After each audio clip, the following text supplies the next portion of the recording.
Hola Ignacio, ¿Qué tal? estás, Sí, estás al revés. estoy del revés, debo colocarme mejor. Ahora, a ver, ahora, Muy perfecto. bien, muy bien. ¿Cómo estás, Ignacio? Pues muy bien, contento de estar aquí contigo, Bueno, yo como también. siempre. Vamos a dar unos 2 minutos a que se conecte la gente, que la gente siempre tarda un poquito en conectarse. Muy bien. Entonces, ¿recibiste las preguntas que te envié por correo para ver Sí, un la poco? recibí, Sí. efectivamente. Bueno, de Y todas y maneras, bueno, ¿sí? sí, no, y que me parecieron además, como siempre, preguntas sensatas y muy bien traídas. Gracias. Digamos que como te comenté un poco, digamos que lo que hice yo en la primera charla fue hablar un poco de los orígenes, más desde la eugenesia. El segundo Ajá, ya hablé de, digamos, los transhumanistas modernos y del tema tecnológico.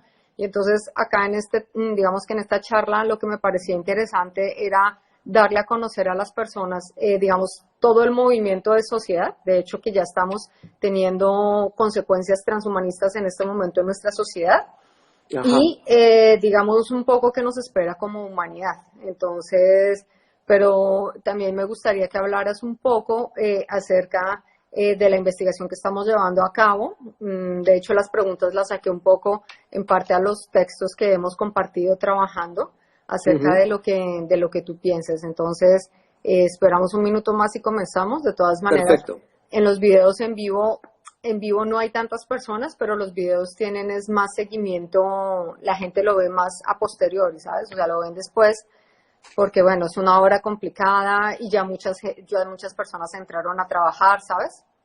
Entonces, lo ven un poco más, un poco más. Claro, Entonces, es bueno, no bueno, sé, eso es bueno. Que hayamos entrado todos a trabajar está muy bien. ya, pero tú no regresas ya a la universidad, ¿no? Ya terminas este año así. Estamos trabajando todavía, pero por lo menos en España la inmensa mayoría de las universidades, el final de este curso está siendo virtual. Ya, claro. Sí, O sea, ya sí. hasta septiembre no regresas a la universidad. Físicamente ya no regreso. No. Parece que ahora Ujú. estamos, pues eso, con los exámenes, trabajo de fin de grado, trabajos de fin de máster, todo este tipo de cosas, que por primera vez en la historia lo estamos haciendo totalmente virtual. Esto Ya. seguramente tiene alguna conexión con nuestro tema, ¿no? Mm. Bueno, Ignacio, entonces no sé si quieres presentarte y contar un poco lo que has hecho, lo que eres, en qué Ujú. estás trabajando para que la gente sepa quién eres, porque yo sé perfectamente quién eres, pero me gustaría que te presentaras un poquito. Bueno, pues yo soy Ignacio Quintanilla, soy básicamente filósofo, digo básicamente filósofo porque también soy psicólogo industrial y estuve hace muchísimos años trabajando en el ámbito de la empresa, pero fundamentalmente me he dedicado a la filosofía. He sido muchos años director de un centro de enseñanza secundaria y trabajo también actualmente en el Departamento de Estudios Educativos de la Universidad Complutense, haciendo pues lo que dice su nombre, ¿no? Estudiando la educación. En concreto, mi especialidad es cómo afecta a la educación el cambio de paradigma tecnológico en el que estamos metidos, ¿no? Entonces, bueno, soy inquieto, tal vez como Liliana también, y llevo muchos años. Por eso teníamos que haber encontrado. Por eso, claro, efectivamente, Dios los cría y ellos se juntan. Y llevo muchos años desde que terminé la carrera estudiando y publicando. Mi primer el área de trabajo en el que se supone que soy especialista, entre comillas, hace muchos años, es todo lo que es la filosofía que va entre los siglos XVIII, XVII, XVIII, XIX. Pero bueno, ese es un ámbito de trabajo que no me llenaba del todo, que no me satisfacía del todo, así que desde hace unos 20 años estoy estudiando el mundo de la filosofía de la tecnología, filosofía de la técnica. Y es así, en el contexto de esta investigación sobre la filosofía de la técnica, como acabé llegando, entre otras, a la temática del transhumanismo, que es una temática que me fascina, ¿eh? Mm, es apasionante, sí. Bueno, cuéntanos un poco también de tus libros, Ignacio, porque tú has escrito mucho. Bueno, sí, demasiado, tal vez. Algunos de mis colegas dicen que algún día en el juicio final Dios sacará todas las páginas que hemos escrito y empezará a pedirnos cuenta de todas las tonterías que hemos dicho y entonces lo vamos a pasar mal, ¿no? Pero bueno, sí, actualmente, pues aparte de un libro sobre el transhumanismo, que me hace mucha ilusión que podamos Estamos llevar escribiendo a juntos. cabo, estoy trabajando en otro libro sobre la filosofía implícita en el discurso ecologista. Okay. Es un tema colateral, es muy curioso cómo Sí, transhumanismo y ecologismo son dos temas que discurren en paralelo en la sociedad actual, pero los dos plantean interrogantes filosóficos y humanos muy interesantes. Y luego también he estado colaborando con un profesor de la Universidad Carlos III en cuestiones, en publicaciones sobre inteligencia artificial, ética de la ingeniería, etcétera, ¿no? Así que, bueno, pues... Y uno de los libros que más me ha divertido escribir se titula en su primera versión, luego cambió de título, Filosofía para ingenieros, ¿no? Que es un título pues que me parece todavía curioso, muchos años después de haberse escrito. Sí. Bueno, ya tenemos un poco la introducción de Ignacio, entonces yo creo que vamos directamente al grano. Ignacio, no sé si viste los videos que yo publiqué y ahí di muchísimas, digamos que traté de dar desde muchísimos puntos de vista lo que era el transhumanismo, pero ¿cómo lo definirías tú? Una definición muy tuya de lo que piensas que es el transhumanismo.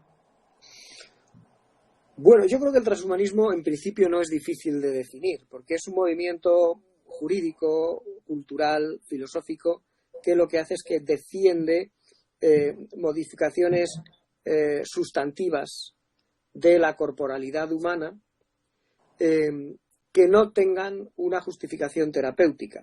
Tú sabes que a mí me gusta mucho insistir en este tema, que tiene un gran valor filosófico, porque el hecho de que alguien haga una intervención genómica antes de que un ser humano nazca y modifique un cromosoma antes del parto para evitar una enfermedad determinada, es algo que en principio no plantea un interrogante transhumanista. ¿Por qué? Porque es sanar. Es terapéutico, Es terapéutico.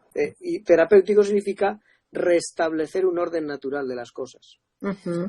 Pero lo que hace el transhumanismo es dice, no, yo no estoy buscando un uso terapéutico. Yo lo que estoy diciendo es que podemos mejorar, transformar, modificar sustantivamente la condición humana a través de su corporalidad mediante la aplicación de novedades tecnológicas, ¿no? Y esto, pues, bueno, pues yo creo que esto es básicamente lo que define el transhumanismo. Uh-huh. No es difícil de comprender en este caso. Claro, lo que pasa es que el transhumanismo es, digamos que un movimiento que se alimenta de tantas ciencias, ¿sabes? Totalmente. Yo lo decía la vez pasada, es muy fácil encontrar tantas definiciones como de las ciencias que encuentres. Sí. Porque digamos que todavía, o sea, a pesar de que ya hay movimientos como el transhumanismo.org o el Human Plus, que ya empiezan a tener definiciones, es mucho más fácil, por ejemplo, encontrar una definición desde la nanotecnología o desde la biología evolutiva, que no tienen nada que ver la una con la otra, además, porque las ves y dices, pero es esto transhumanismo, es que muchísimas veces yo pienso que gran problema del desconocimiento o del mal que se entiende el transhumanismo es justamente que no hay consenso sobre lo que es, pero sobre todo lo que no es, ¿no? Sí, eso es cierto, porque además, claro, yo he dicho antes, no me he precipitado al decirlo, pero tendría que haberlo matizado. Yo creo que una primera definición de transhumanismo es sencilla, pero luego comprender el alcance y el significado de esa definición, eso no es nada sencillo. Y ahí es donde vienen todas estas cuestiones que tú planteas. Porque hay dos clases de transhumanismo. Uno que es de corte biológico y evolucionista y otro que es de corte cibernético que va más conectado a la inteligencia artificial. Entonces, claro, cuando tú lees un transhumanismo desde el punto de biología evolutiva, pues lo puedes entender y incluso lo ves casi como un derecho de la humanidad. Pero cuando empiezas a leer acerca de la cibernética, de la inteligencia artificial, claro, empiezas a plantearte, a hacerte cuestionamientos sobre tu propia humanidad y es ahí donde viene realmente el problema, ¿no? Sí, yo creo que el transhumanismo actual esto lo hemos trabajado, tiene cuatro patas básicas, que son en el fondo como cuatro líneas rojas que se traspasan simultáneamente, aunque también tiene una larga tradición implícita, soterrada en nuestra cultura y en nuestra tradición, como tú has mostrado muy bien en algunas de las cosas que te he oído decir, pero tiene cuatro patas, tú lo has señalado muy bien. La primera frontera es la frontera de la inteligencia artificial. Claro, cuando somos capaces de producir no solo información, sino pensamiento, o algo que se parece mucho al pensamiento, desde el momento en que, por ejemplo, toma decisiones. Como sabes, el 90% o más de las decisiones que se toman en las bolsas del mundo están tomadas por robots, o por ordenadores que funcionan con algoritmos. Pues, claro, tú ahí no estás produciendo solo información, sino que estás tomando decisiones y generando conocimiento. De manera que esa es la primera frontera. El conocimiento o algo que se parece al conocimiento puede ser producido artificialmente. Esa es la primera frontera. La segunda frontera, que tú has señalado muy bien, es una frontera de biotecnología. Bueno, hasta ahora considerábamos que la vida, o por lo menos la vida humana, tal vez la vida de la mosca Drosophila melanogaster, que se lleva trabajando desde hace más de casi un siglo, porque tiene unos muy pocos cromosomas que son fáciles de manejar, pero la vida humana es algo que no puede ser un objeto de modificación y transformación tecnológica. Pero esa es la otra frontera que se traspasa. Ya. Y ahí están, como tú señalas muy bien, por cientos de frentes. En España, en Madrid, tenemos el Consejo Superior de Investigaciones Científicas, este equipo que está trabajando en los telómeros, que bueno, pues son investigaciones muy importantes, pero podríamos poner centenares de ejemplos. Por lo tanto, la biotecnología es la otra pata. Pero yo creo que hay otras dos patas también, a las que a veces no concedemos suficiente importancia. Una es nuestra imaginación, nuestro relato mitológico colectivo, el mundo de los cómics, el mundo del cine. Eso es muy importante, porque determina toda una generación y ahí también hay un salto sorprendente que nos puede dejar, que nos deja un poco estupefactos, que es, bueno, pero la realidad virtual hace que el traspase entre mundos diseñados, mundos virtuales, a veces diseñados como simples juegos, y la propia realidad se convierta en algo que efectivamente está ahí. ¿Cuántos de nuestros hijos o de nuestros jóvenes pasan, y cuando digo hijos no hablo solo hijos de 12 años, hablo hijos de 30, pueden pasarse una noche en vela por un reto que tienen en un juego de ordenador? Ahí hay un trasvase directo del mundo de la mitología y de la simbología, a veces puramente hollywoodiana, pero hay que tomársela en serio. De alguna manera los héroes de las películas son también modelos de superhombres a una cierta realidad, una realidad que es importante porque ocupa nuestras horas y nuestras vidas. El cómic, por ejemplo, la importancia de los cómics, todo ese elemento hace que nuestra manera de relacionar lo imaginario con lo real ya no sea la misma que hace 50 o 60 años, porque hay conexiones mucho más porosas y mucho más reales, por así decirlo. Y la cuarta pata, que es ya una pata más aburrida de exponer, que es de teoría, de filósofos, de humanistas, es que desde las propias humanidades, desde los propios escritores, bueno, un ejemplo muy sorprendente es la metamorfosis de Kafka, ¿no? Es verdad que Kafka se convierte en un gigantesco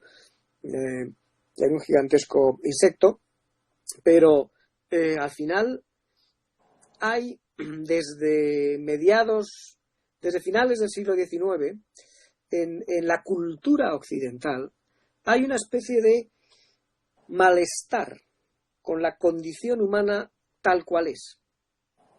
Desengaño y decepción con la condición humana tal cual es.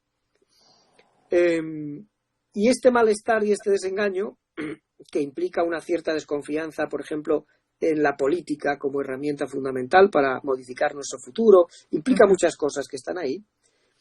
También es un elemento importante porque empuja desde el terreno de los intelectuales la idea de decir, oye, pues realmente cambiarnos, superar nuestro límite biológico como especie no está mal, no es una idea tan estúpida.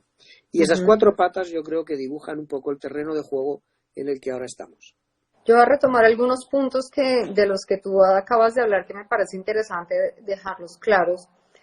Y es, por ejemplo, cuando hablas de los algoritmos. A mí, yo soy de definiciones, como lo sabes, y yo creo que nosotros los seres humanos somos seres autónomos. Autónomos, ¿qué quiere decir? Es que tenemos conciencia de nosotros mismos y podemos tomar decisiones por nosotros mismos. Ahora, ¿podemos decir lo mismo de un algoritmo que está tomando decisiones? No. Un algoritmo es un ser heterónomo, quiere decir que necesita de una condición externa para tomar una decisión, o sea, es un ente que necesita algo de afuera para tomar una decisión, para hacer algo. Sin embargo, lo que tú decías, hoy existen algoritmos que toman decisiones y llevan a cabo operaciones sin ninguna supervisión humana. Entonces, a mí me parece gracioso que seres heterónomos estén tomando decisiones sobre seres autónomos. ¿Tú qué piensas de eso, Ignacio? Pues mira, yo haría dos precisiones. Primero, esos algoritmos han sido diseñados por seres humanos. Ya. Y en ese diseño está ya implícito un control.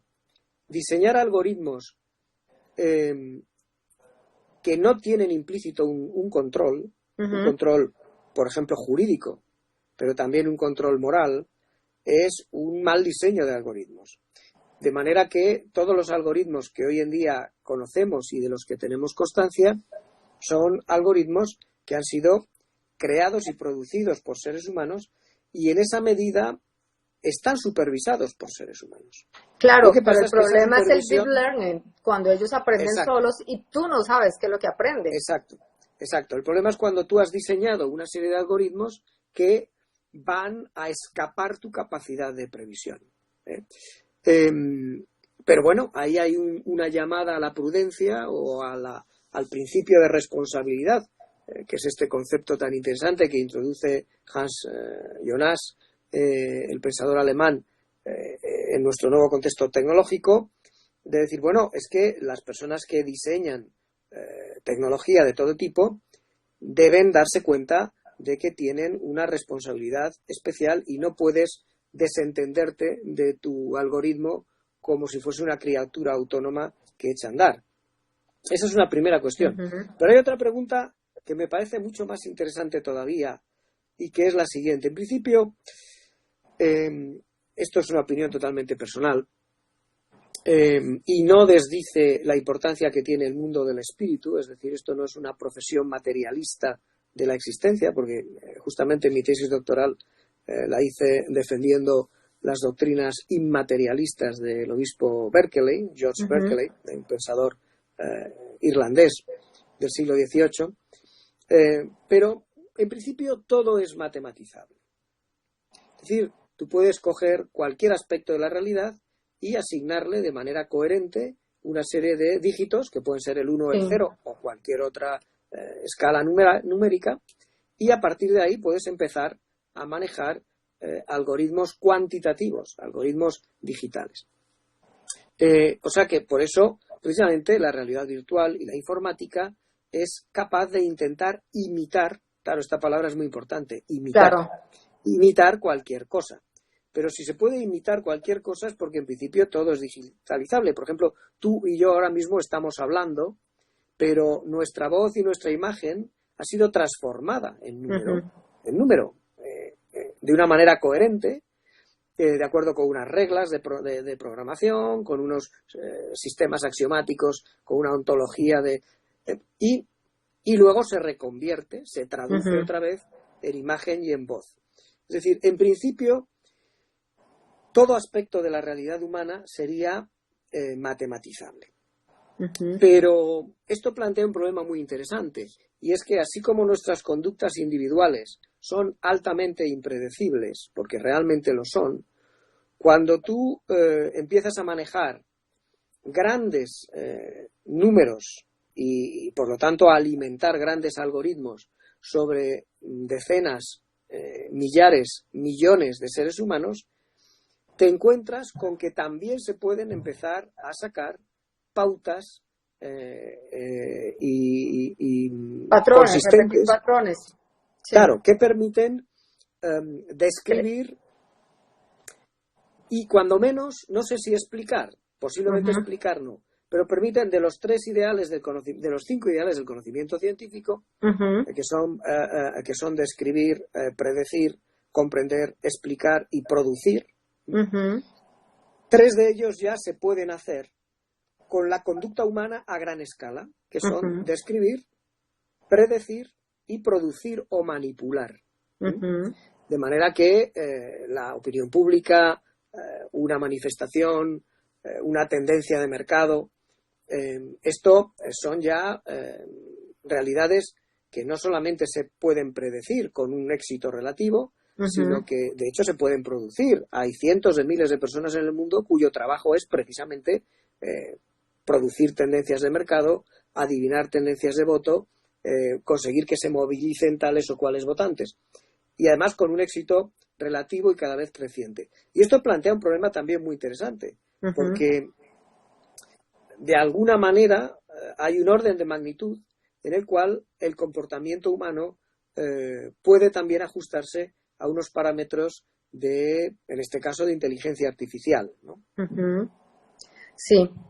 Otra cosa, otro de los temas que yo me encuentro a menudo con el transhumanismo, y es que yo creo que, comenzando por las palabras, tenemos grandes problemas. O sea, yo creo que gran parte del miedo, uno es lo que tú dijiste, es el cine.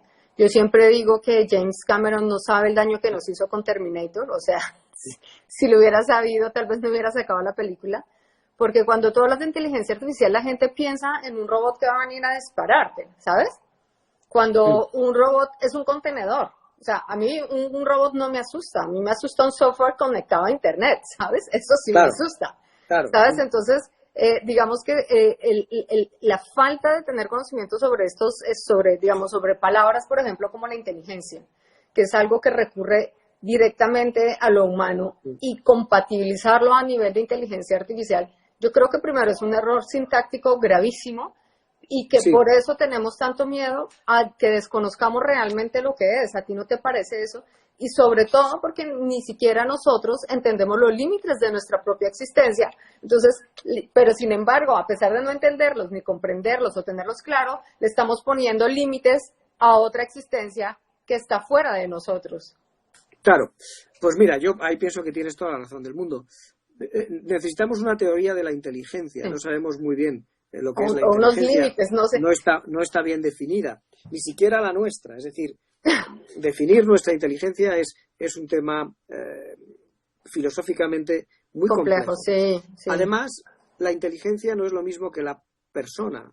Ya. La condición de persona es algo distinto de la condición de ser inteligente. Sí. Bueno, yo aquí también tengo algunas ideas, pero son muy particulares y no me voy a perder ahora exponiéndolas. Pero creo que cometemos algunos errores muy importantes a la hora de concebir lo que es la inteligencia. Tampoco hay que confundir la inteligencia con la sabiduría, porque es otra cosa. Tampoco hay que confundir la inteligencia con lo que miden los test de inteligencia, con los test de cociente intelectual. O con el conocimiento, incluso. O sea que es cierto que ahí tenemos. Pero hace ya muchos años un sociólogo, investigador que se llamaba Hutchinson, hizo unos inventos de lo que se llamaba cognición social distribuida. Y llegó a algunas conclusiones muy interesantes. Por ejemplo, recuerdo, uno de los ejemplos que yo recuerdo que él utilizaba es cómo se toma realmente una decisión en una batalla naval. Y para eso había estudiado muy pormenorizadamente toda la información de la que disponía un buque de guerra norteamericano y todas las decisiones que se tomaban y todo lo que hacía ese buque de guerra norteamericano. Y llegaba a la conclusión de que realmente el comportamiento del buque se podía calificar como un comportamiento inteligente, entre otras cosas porque a su mando iba un señor, pues sería capitán de fragata, capitán de navío, lo que fuese, que era un ser humano y era inteligente. Pero eso no es un descubrimiento sorprendente. Pero lo interesante es que cuando querías describir cómo se había comportado realmente ese buque, no podías hacerlo solamente basándose en cómo funcionaba la inteligencia de su capitán, sino que su comportamiento había que explicarlo utilizando muchas inteligencias. Esto es lo que él llamaba la cognición distribuida. Por supuesto, la del capitán y la de la tripulación, toda la tripulación.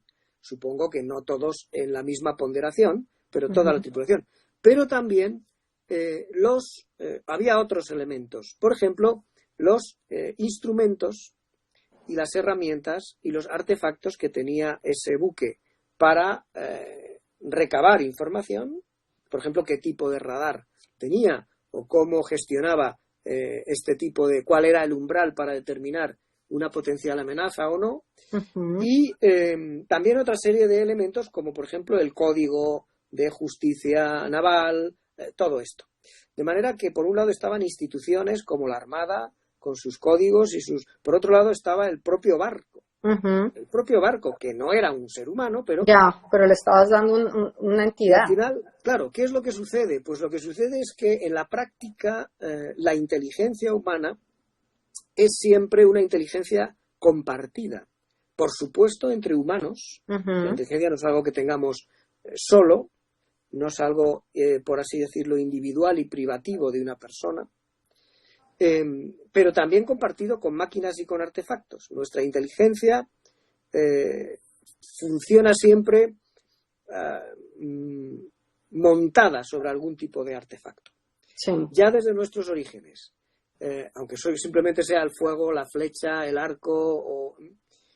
Y esto me parece que es muy interesante, porque coloca al transhumanismo en una óptica, pues yo creo que no tan disruptiva en algunos aspectos, pero plantea la gran pregunta, ya con esto me callo, en relación a lo que acabas de decir, y es, ¿el transhumanismo es un humanismo?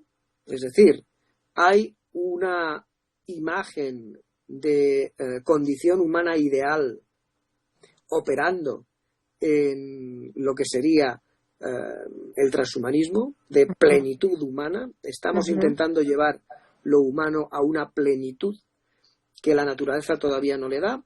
¿O simplemente estamos intentando disgregar una naturaleza humana común? Y yo creo que aquí sí que hay dos familias de transhumanistas. Cuando tú lees a muchos autores que defienden el transhumanismo o autores que lo atacan, te das cuenta de que están estos dos problemas, pero son distintos. Uno es, yo pienso que lo propiamente humano no está satisfecho con una corporalidad tan imperfecta como la que tenemos y por lo tanto necesitamos ampliar nuestra corporalidad, pero aquí sí que hay un humanismo, hay una idea de ser humano. De la humanidad, sí, del cuerpo. De la humanidad. Del cuerpo como una entidad, sí. Exacto.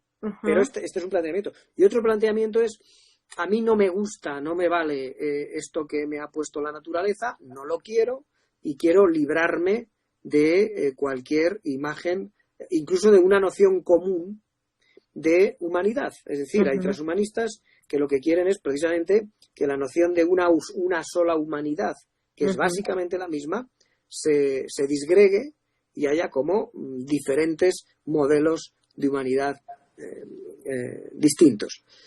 Y esto me parece un tema muy interesante. Sí. Bueno, me están preguntando por un autor que hable del tema. Les recomiendo lo voy a poner en un post, lo voy a poner mañana. Les voy a poner este libro que resume un poco, digamos, todo el tema de una nueva posibilidad de vida. Entonces, para Efren, que lo está preguntando. Tomando otra de las preguntas que, digamos, otro de los planteamientos que tú nos hacías acerca del desengaño de la condición humana, y ahí me gustaría que Ignacio, que me corrigieras si me equivoco, pero yo creo que estos últimos 4 siglos de tecnificación, o sea, los que vienen después de la primera revolución industrial, digamos que comenzaba toda la edad moderna a la cabeza con Descartes, Yo creo que lo que han hecho es, digamos, hacernos entender que lo verdaderamente importante es aquello que tiene una medición, aquello que se puede determinar en números, ¿sabes?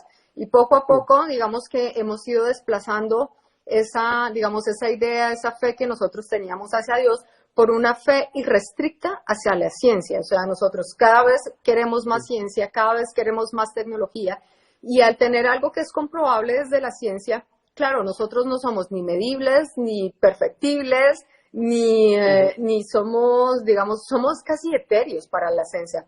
Entonces, por eso tenemos el problema que tenemos de corporalidad, por eso para mí, lo que dices del desengaño en la condición humana, es decir, porque una máquina puede durar muchísimo más tiempo y puede pensar mucho más que yo, si yo soy el centro de la creación, o sea, si yo soy la máxima exposición de esta evolución.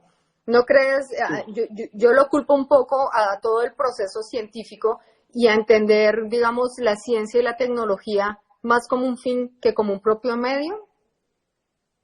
Sí, bueno, has planteado tres temas muy interesantes y muy bien vistos.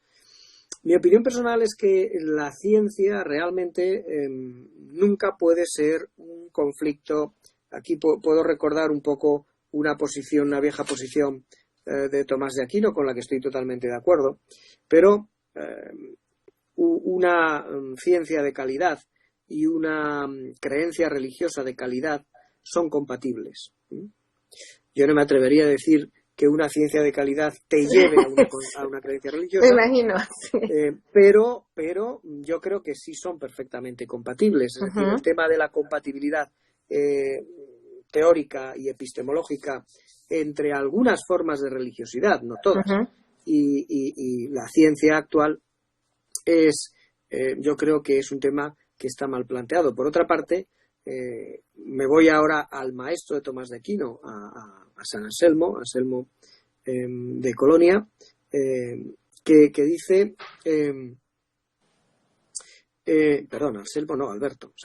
Alberto Magno. Le decía a sus alumnos, esta es una frase que a mí me impresionó mucho: ustedes no saben qué ciencias va a haber el siglo que viene.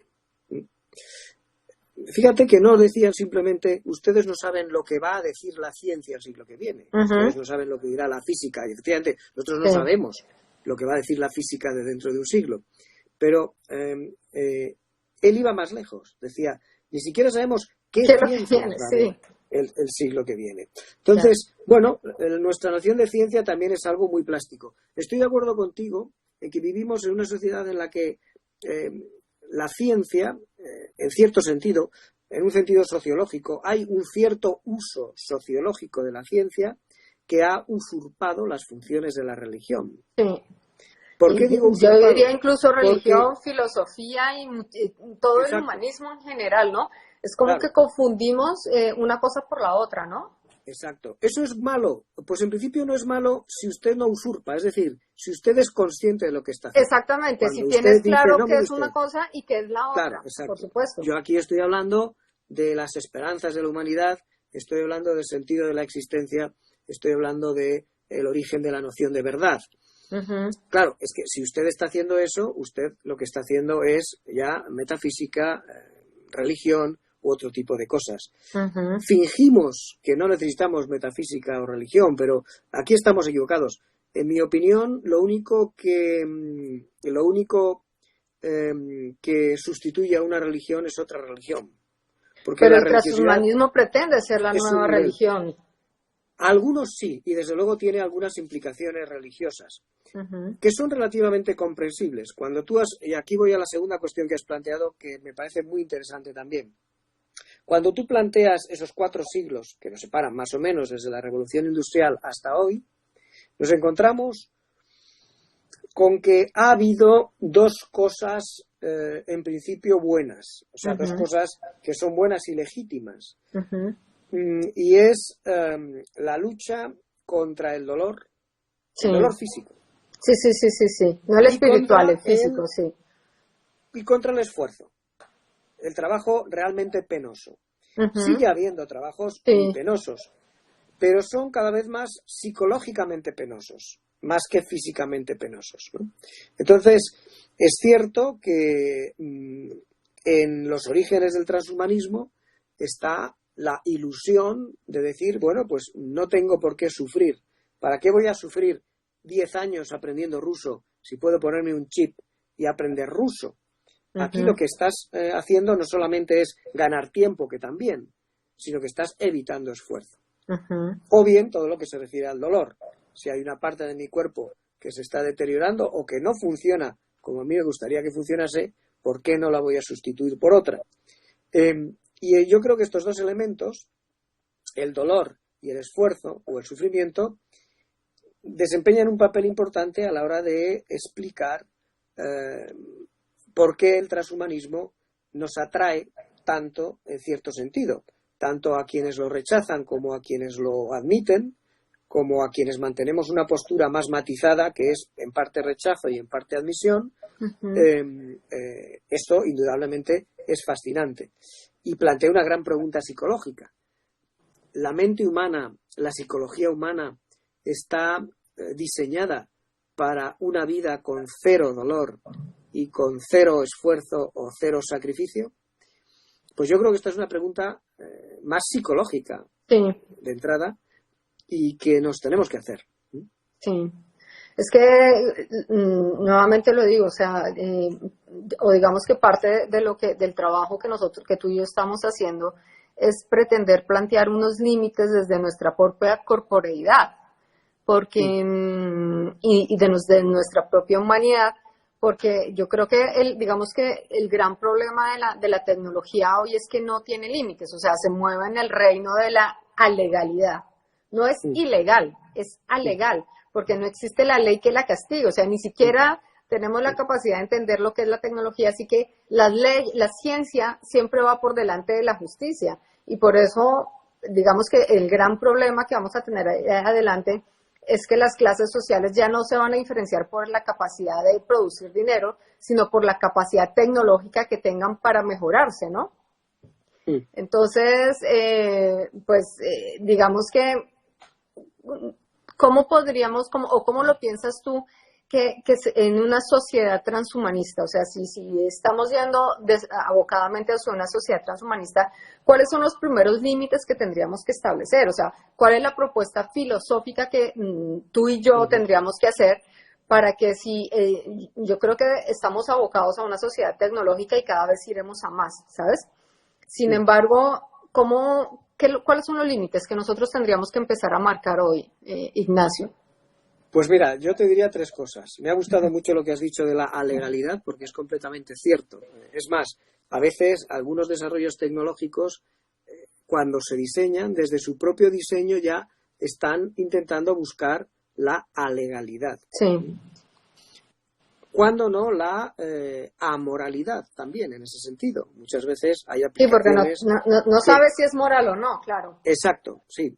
Y no solo eso, también hay aplicaciones o procedimientos que se aplican, que se diseñan específicamente para diluir de tal modo la responsabilidad moral de las personas que no haya una persona responsable. No puedes decidir quién es el responsable. Mira, no, el ordenador ha decidido que tú te vas a la calle. Pero ¿quién ha tomado esa decisión? Realmente nadie. Porque cuando ya instalamos el programa de ordenador, nos ocupamos de que nadie tuviera que tomar esa decisión. Ya, es como las personas que están en Facebook y que viven diciendo, yo le prohíbo a Facebook que utilice mis datos y mis no sé qué. No, es que cuando entraste, aprobaste unos términos de condiciones en los cuales ellos pueden hacer lo que quieran, ¿sabes? Exacto. Bueno, aunque aquí hay política, quiero decir, por supuesto que hay mucha política. Por ejemplo, hay pequeños detalles en que no se nos pueden olvidar. Yo hace poco estaba en una comisión de expertos en estos temas y recordaban que Europa, como unidad geopolítica, de momento ha perdido la batalla de las tecnologías de la información y del conocimiento, porque ni grandes empresas, ni grandes patentes, ni grandes programas son europeos. Son básicamente todos norteamericanos y ya cada vez más chinos. De vez en cuando hay alguno, pues por ahí, israelí, ruso, etcétera, etcétera, pero no hay. ¿Quién tiene hoy en día antivirus por ejemplo, instalados que sean europeos, los hay, algunos españoles como Panda, que son muy buenos, pero básicamente no los hay. Es decir, Europa en este sentido ha perdido algo bastante la batalla de las tecnologías de la información y la comunicación. Pero en cierto sentido hay otra batalla que Europa está desempeñando, yo creo que con cierta dignidad, y me parece que no debemos perderle la pista. Y es lo siguiente: ¿a quién pertenecen los datos de estas aplicaciones que tú mencionabas cuando yo me meto en Facebook o me meto? ¿A quién pertenecen? Pues eso varía a lo largo del mundo. Por ejemplo, en Estados Unidos, básicamente, estoy simplificando mucho, pero es así. En Estados Unidos esos datos pertenecen a la empresa. A la empresa que lo recolecta. Por ejemplo, a Facebook. Inicialmente son suyos. Luego hay pero no solamente son propietarios, sino que pueden venderlos, claro, el caso de Cambridge Analytica. Pero el principio básico por defecto, el principio jurídico por defecto es que es de la empresa. En China, en cambio, son del Estado. Esto ya es un cambio importante. El principio jurídico es que en China esos datos son del Estado. Yo supongo que cuando Facebook trabaja en China, se somete también, de alguna manera, que nos tendrían que explicar abogados y juristas, a esta jurisdicción, porque no admite excepciones. Y sin embargo, en la Unión Europea, por defecto, los datos le pertenecen al usuario. Luego ya sabemos que nos engañan de muchas maneras. Sí, exactamente, el usuario entre comillas. Es un principio jurídico importante, y luego cuando empiezas a revisar sentencias jurídicas de alguien que efectivamente querella contra alguna de estas empresas, normalmente en Europa suele ganar. Porque una vez que has establecido el principio básico de estos datos son de esta persona, luego ya, se descargó la aplicación y dio a aceptar. Bien, de acuerdo, pero un juez va a decir, pero mire usted, es que ese aceptar está después de 20 páginas y no es razonable pedirle que se lea 20 páginas cuando está descargando una aplicación. Bien, todas estas cosas que parecen pequeños granitos de arena me parecen importantes. Yo creo que tenemos que darnos cuenta de que no hay un solo modelo de sociedad transhumanista. No hay un único transhumanismo. Hay varios transhumanismos posibles. Y yo creo que esta es la idea central. Y esos varios transhumanismos posibles dependen de la ley, la jurisprudencia, dependen de la educación, dependen de un montón de cosas. De manera que lo que tenemos que hacer ahora es civilizar ese transhumanismo de manera que no se convierta en una nueva forma de barbarie. Hay una pareja dialéctica que se ha usado durante siglos en Europa para comprender el mundo y la cultura, que era la pareja civilización-barbarie. Y es una pareja que, a partir del siglo XVII empezó a entrar en desuso, sobre todo con una razón justificada. La barbarie se asociaba al extranjero y por extensión al extranjero no europeo, y eso lógicamente colapsó porque era insostenible. Los primeros que critican eso son los propios filósofos europeos, cuando dicen, oiga, mire usted, los indios de América son personas más sabias, más realizadas, más sanas y mejores que nosotros. Por lo tanto, bien, esa distinción, lógicamente, en ese contexto era peligrosa y contraproducente. Así que, se fue olvidando y ya casi no se usa. Pero a mí me parece que ha llegado el momento de rehabilitarla. Porque es verdad que hay formas nuevas de barbarie que ya no se asocian a un lenguaje, a una raza, a una etnia, son más sino que somos nosotros mismos. Este es el gran descubrimiento de Ortega en La rebelión de las masas. Los nuevos bárbaros somos nosotros mismos, y además tenemos título universitario. Es decir, los bárbaros más peligrosos no son personas que no saben leer y escribir que arreglan sus problemas a puñetazos. Se ha sofisticado. Claro, son personas con título. Y me parece que esa observación de Ortega es muy interesante. Por ejemplo, cuando él señala que un rasgo típico de la barbarie tecnológica, que él ya empieza a analizar, es que una persona que se ha especializado en algo muy concreto utiliza esos conocimientos de su especialidad como conocimientos que sirven para todo. De manera que a partir de ahí estructura toda su visión del mundo. Tendríamos que analizar todo eso. Sí. Bueno, tú sabes que soy absolutamente kantiana, entonces voy a plantearte las 3 preguntas que Kant se planteó. Y es, ¿qué podemos saber del transhumanismo? ¿Qué debemos hacer con el transhumanismo? ¿Y qué podemos esperar del transhumanismo? Y ya, digamos que yo, contestando esas preguntas, ¿qué podemos saber?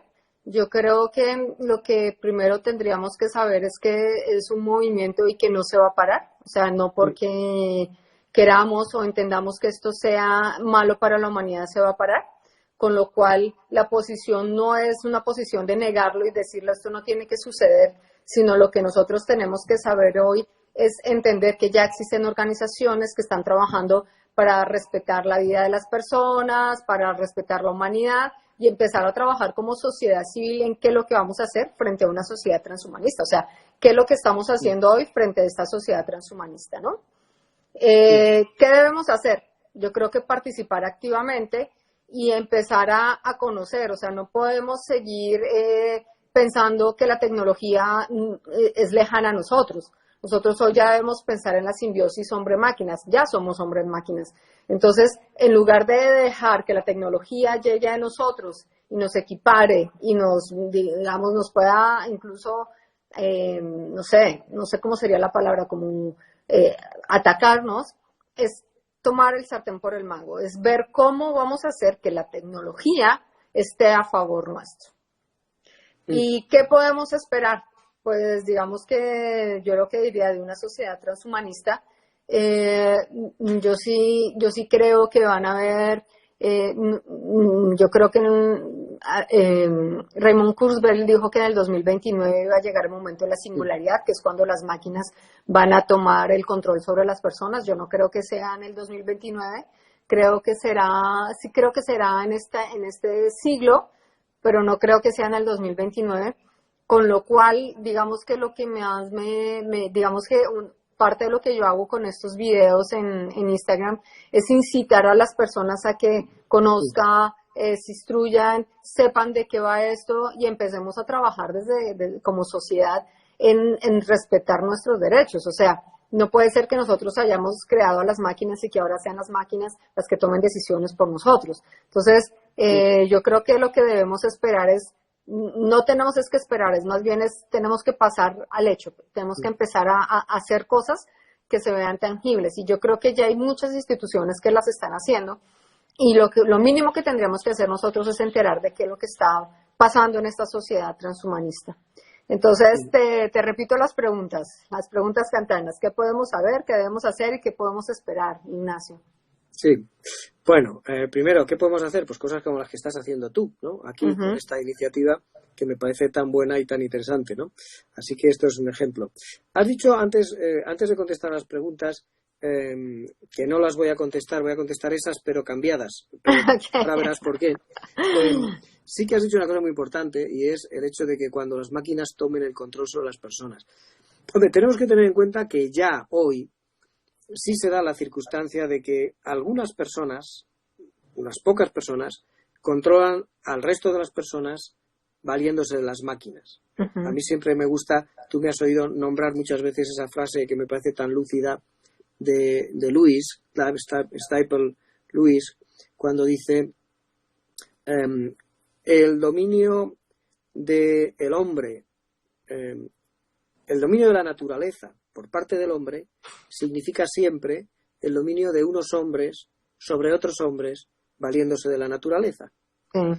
Bueno, pues yo creo que esto es una cosa que no se nos debe olvidar. No significa que ese dominio sea malo, pero siempre tenemos que tener presente que cualquier innovación tecnológica otorga poder a unos hombres concretos, a unos seres humanos concretos, frente a otros seres humanos. De manera que eso que llamamos el dominio de la naturaleza por parte del ser humano es una ficción muy peligrosa, porque el ser humano en su conjunto no domina nada, no hay nada que tú y yo dominemos. Google domina cosas, pero tú y yo no somos los jefes de Google, ¿no? Esto me parece que es un tema que no se nos puede. Ahora, la contestación que tú has dado a estas 3 preguntas me parece tan tan bien vista y tan atinada que no me atrevería a modificarla. Creo que está muy bien. Entonces, voy a bajar un escalón y voy a ver cómo se podrían reformular las tres preguntas kantianas en el contexto transhumanista en el que estamos. Porque siguen siendo las tres grandes cuestiones filosóficas, ¿no? Sí, claro. Pero vamos a traducirlas, vamos a ponerlas al día. Y no las voy a contestar, simplemente las reformulo. Y ahí nos quedamos. Muy bien. La primera es, ¿qué podemos saber? Y en parte lo has dicho tú ya. Yo aquí diría, ¿hay alguna forma de sabiduría, de conocimiento objetivo, de saber valioso, que no esté mediada por la tecnología? No lo sé. Esa es la cuestión. Yo pienso que sí, que hay muchas formas de sabiduría que no están mediadas por la tecnología. Mejor dicho, todas están mediadas por la tecnología, de facto.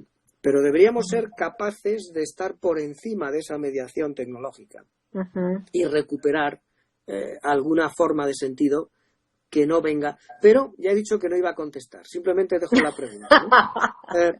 La segunda es ¿qué debemos hacer? Pero fíjate que ahora la gran cuestión ética es justamente la de ¿qué no debemos hacer?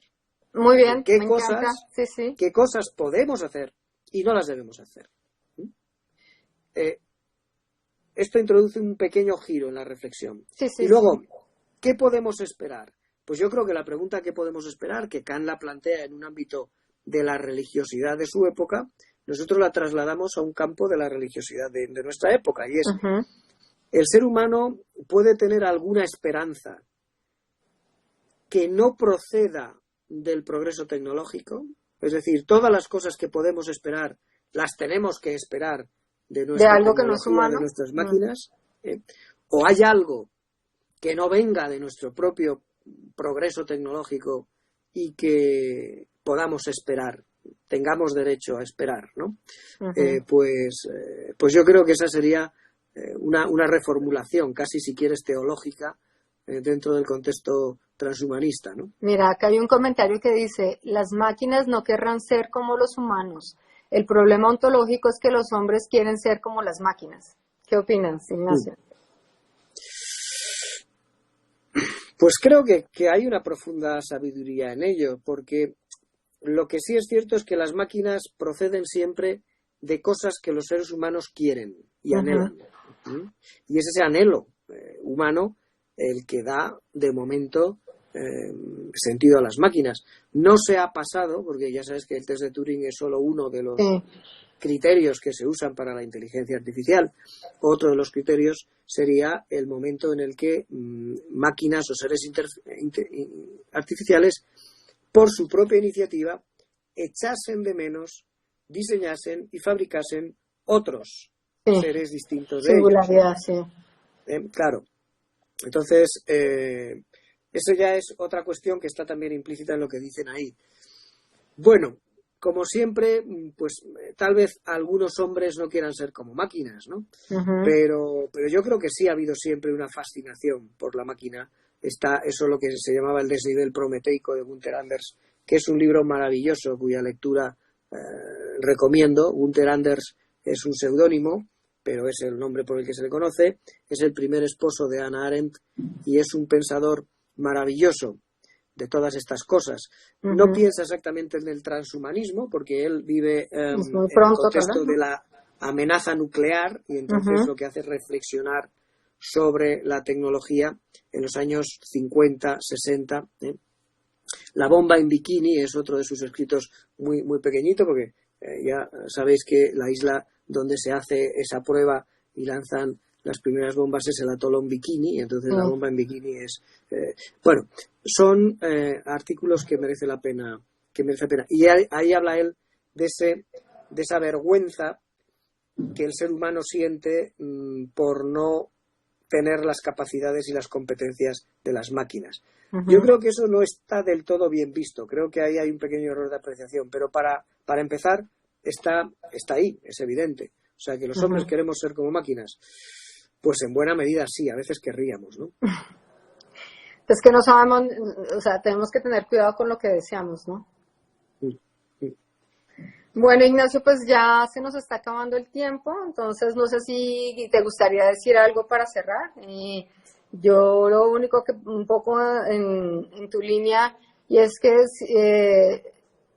hablando, lo que tú dices es, ¿qué es más fuerte? ¿Un león o un ser humano? ¿Qué es más fuerte? Sí.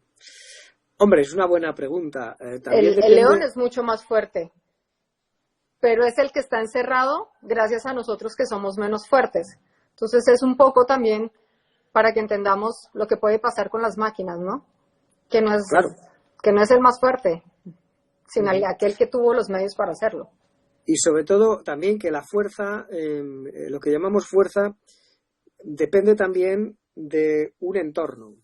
Y en un determinado entorno puede que el león sea más fuerte y sin embargo posiblemente en su sabana el león es muchísimo más fuerte y no tenemos nada que hacer, pero en el zoo de Madrid o de Nueva York nosotros somos más fuertes. Eso es una gran verdad. Sí. Sí.